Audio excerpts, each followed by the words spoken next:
পাড়া ক্রিকেটে আপনার পারফরমেন্স কেমন, আপনার কি মনে হয়? দেখুন, আমি একজন দুর্ধর্ষ ক্রিকেটার। আমার প্রত্যেক ম্যাচেই হাফ সেঞ্চুরি।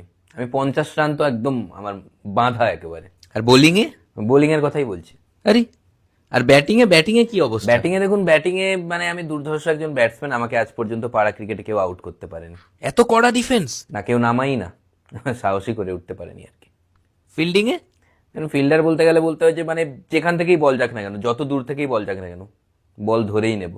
সে বাউন্ডারির বাইরে গিয়ে ধরি না কেন। এটা আবার কি হয়ে গেল? মানে 4-6 মারলে আমিই বল আনতে যাই আর কি। মানে আসলে আপনি কি? আসলে আমি উইকেট কিপার। খেলা শেষ হওয়ার পর উইকেট আমার বাড়িতেই থাকে। ক্রিকেট তো একটা টিম গেম, তো পাড়া ক্রিকেটের টিম সম্বন্ধে আপনার কি মতামত? অ্যাকচুয়ালি মানে পাড়া ক্রিকেটে আমি আজ পর্যন্ত কোনোদিনও হারিনি, যে টিমেই খেলি। মানে টিম এত স্ট্রং হয়ে যায়? না মানে আমি দু দলেই খেলি আর কি।